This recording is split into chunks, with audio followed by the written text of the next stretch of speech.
Hi friends, Evolving Guys here. Welcome back to the channel. Thanks for following along with our collection journey. So if you followed the channel, the last few months I've tried to do what I call a first Friday market update. So the first Friday of each month, I try to check in on how my collection is progressing, kind of what I accomplished in the previous month and what I'm looking forward to in the coming month. And it's also a chance to check in on prices and see kind of where prices are going from a month to month basis. And so I didn't get that done in December. It's just been such a busy month, but I still just did want to do a shorter video to update you all on how my collection is progressing. You see some singles here sitting in front of you. But first I did want to say I do collect sealed product. I've been meaning for months now to do a separate video just talking about my personal philosophy on sealed collecting. But one of the goals of November that's not reflected in kind of what's in front of you today is just working on Surging Sparks. I've been pretty lucky. I know Surging Sparks has been hard to find on store shelves and hard to find at good prices, but I've been pretty lucky in that regard and worked.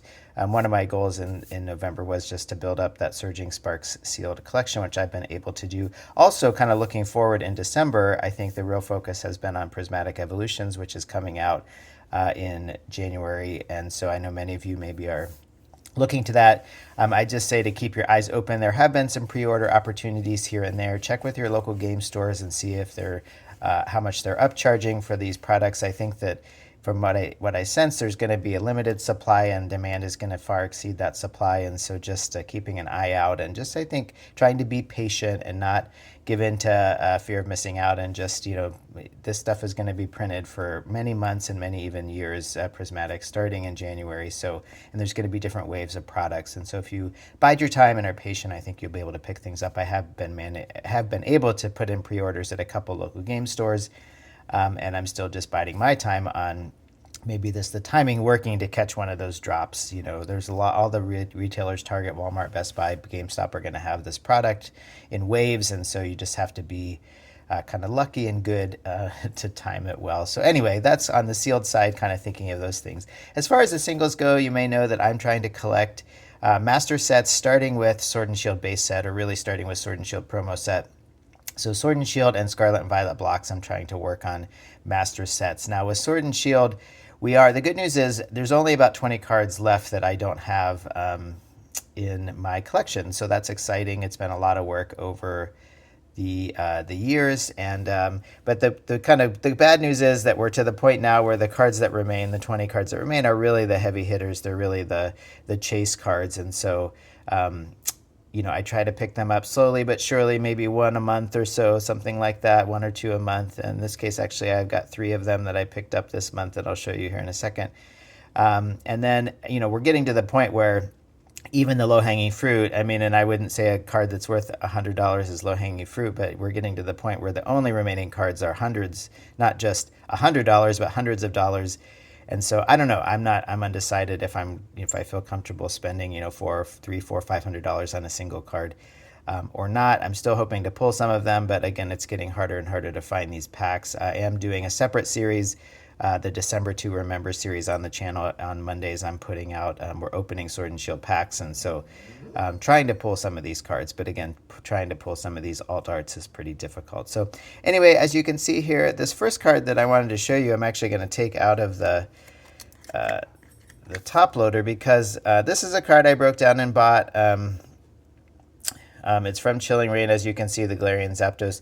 One thing that's interesting about this card is that you can see I ordered it through TCG Player, and the margin, the border, the bottom border is quite a bit bigger. So it's definitely not, it's a near mint copy, but it's definitely not, a PSA 10 sort of gradable card. And I think that's what you run into. That's the other challenge of collecting these older cards, the Galarian Zapdos here. So if you buy something, especially sight unseen off TCG Player, I trust the vendors on TCG Player in general, but you don't get pictures of the card. And so I think any of these alt arts that are still hanging around for a decent price, I assume that any good card that could have been graded, it could have gotten a 9 or a 10, has been graded. And so again, that's part of the challenge, is that if you buy sight unseen off TCG Player, so maybe eBay would be better for singles at this stage.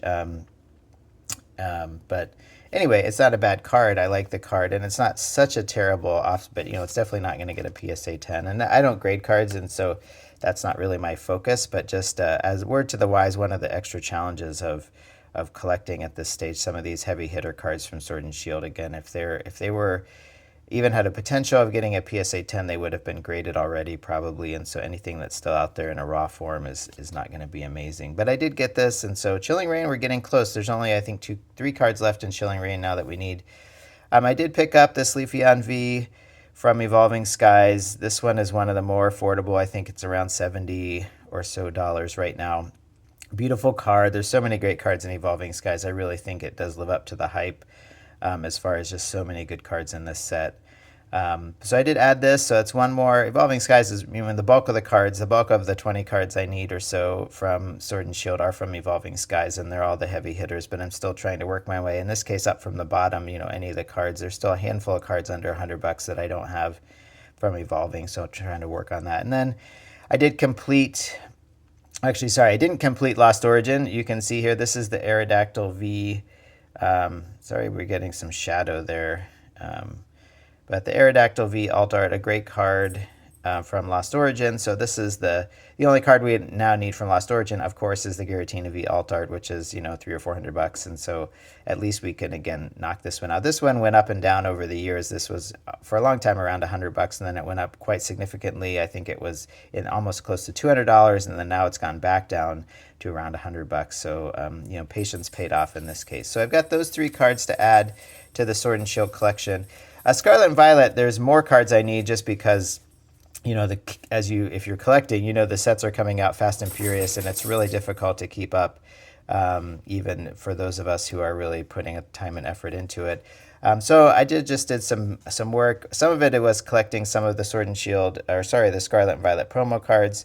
So I tried to keep up on those as they release. I needed the Stellar Crown, and I needed a couple, one of the Surging Sparks, so I added those to the collection. Some of these others just come in various, like the Squawkabilly is a Black Star promo, number 160. This came in the Trainer Toolkit. I didn't want to buy a whole Trainer Toolkit just to get this promo, so sometimes I'll buy the item if I think it's worth it, because that gives me some packs to rip, but I don't need a Trainer's Toolkit with all the stuff inside right now, and so I just picked up the single. Same with the Charizard EX. This is in that new Charizard EX box that has pretty large. It retails for around $80, and I just didn't want to pay, even you can find them discounted, but I didn't want to pay $50 or $60 just for essentially this promo card is what I wanted. I don't need the statue, and the packs inside are just fine, but not amazing. So I just picked this up as a single card. I also added some additional singles to my collection from, this is Paldean Fates. I'm getting also down there, Paldean Fates. I just had a few random, not necessarily high value ones. These are all just a few bucks, but I needed those to kind of continue to work on that collection. Even the Ting Lu is only around $5, so I added that. I also, again, just working through set by set, the Shrouded Fable, I added a few cards there. The Pheasantipity, I think, no, maybe that's not the one. Anyway, some Shrouded Fable. Oh, it's the Pecharunt. Yeah, this is, I think, the SIR, but not that expensive, so I did add that. So again, just trying to knock out some of the slow-hanging fruit. Once we do our Master Set challenges on the channel, we open a lot of the packs, and at that point, it's just a matter of buying singles.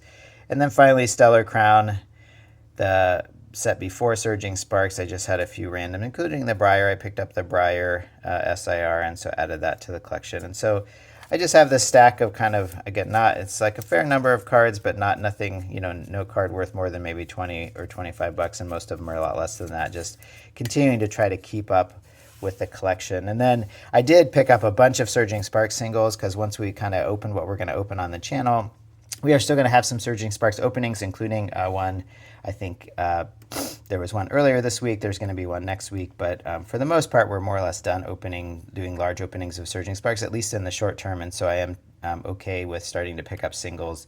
I'm still going to try to open Surging Sparks to chase some of those hits. But anyway, that's what we did this month. So again, I feel pretty good, especially about in Sword and Shield. We crossed 3 more off the list, so we're down to, like I said, just around 20, but we'll see what the progress is. Prices seem relatively stable on a lot of these cards. I hope you watch Danny Phantom's channel. He does a lot with pricing and how things are changing from minute to minute. But in general, at least the cards I'm looking for, I think prices have been relatively stable. Evolving Skies has ticked up a little bit. They're already expensive as a baseline, and then they've gone up a little bit more. But Again, there's only so much money per month to invest into singles, and so these are my pickups. Hopefully, you're doing well with your collection.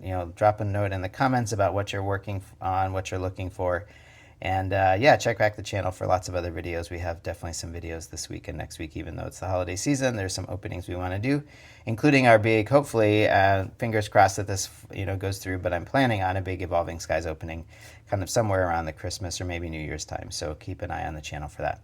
Thanks for watching, and we'll catch you soon.